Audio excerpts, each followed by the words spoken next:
Times broke the story that in the aftermath of the January 6th insurrection, an upside-down American flag used by many pro-Trump Stop the Steal protesters had been hoisted at the house of Supreme Court Justice Samuel Alito.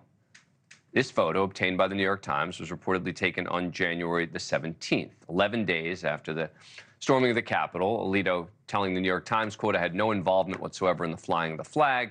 It was briefly placed by Mrs. Alito in response to a neighbor's use of an objectionable and personally insulting language on yard signs." Okay, so taking Justice Alito at his word, his wife put up the upside-down flag, but regardless, it's a really bad look. I'm not going to defend it in any way. It doesn't make a lot of sense as a response either to a neighbor dispute over an objectionable sign. You know, never should have happened, especially when it came at a time when Alito was deciding whether to hear a case brought by the allies of Donald Trump over Pennsylvania's voting system in regard to the 2020 election results. But there's also a hint of hypocrisy from many on the left, now calling for Alito to recuse himself from any Trump-related cases or even resign. There should be an impeachment inquiry. There's no excuse for it. But were the same people now calling for Alito's impeachment equally outraged at these 2016 comments from Justice Ruth Bader Ginsburg about then presidential candidate Donald Trump? She said, "He's a faker. He has no consistency about him. He says whatever comes into his head at the moment. He really has an ego. How has he gotten away with not turning over his tax returns? The press seems to be very gentle with him on that." I don't seem to remember the left-wing media going for Ruth Bader Ginsburg's impeachment or even resignation. And by the way, there's an argument that that was worse. I mean, taking Alito at his word, this was his wife's decision, and sure, he should have avoided it because it's their home. But those were Ruth Bader Ginsburg's own words, and she said other things, too, in a few months before a presidential election, too. And if we're going to blame the spouse, I mean, look, on that, I'd argue that Ginny Thomas, wife of Clarence Thomas, what she did regarding January 6th was worse. Remember, Thomas attended the Stop the Steal rally in D.C., later led to the storming of the Capitol. She actively tried to help overturn the election results, texting White House Chief of Staff Mark Meadows, urging him to reverse the election results, and then calling legislators in Arizona as well. Remember, she said, "Help this great president stand firm, Mark. You're the leader with him, standing for America's governance," et cetera, et cetera. The left is attempting the greatest heist in our history. She wrote dozens of emails calling on Republican legislators, et cetera, et cetera.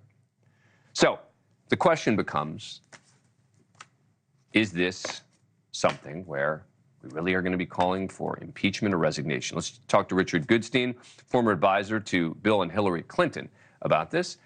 Thanks for joining us. Appreciate it. Good to see you again. Sure, look, obviously, I think we agree this is bad, shouldn't have done it. What do you make about my point of the left is now sort of outraged at Alito over this, and yet Ruth Bader Ginsburg made a number of comments leading up to Donald Trump's election where it was very clear she did not like Donald Trump, and they were incredibly political. So the standard, as you know, for recusal is, can the justice's impartiality be reasonably questioned? So let's imagine we do hypotheticals in the Supreme Court, right?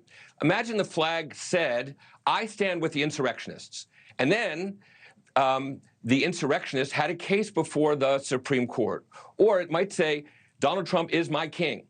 And then Donald Trump had a case before the Supreme Court. So are we just quibbling over whether they should have had his and her flagpoles? I mean, are we really buying this notion? The neighbors say this was up for days, that somehow or other this is not imputable to Justice Alito. I think that's giving him way too much credit for somebody who, as you know, Dan, thought nothing about taking, ridiculously expensive trips with right-wing interests that had, matters before the Supreme Court.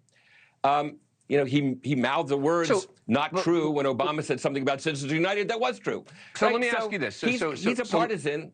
Let's assume that Justice Ginsburg had survived and was hearing one of the Trump-related cases in 2021, right? Would you say she should recuse herself based on the comments that she made about Donald Trump?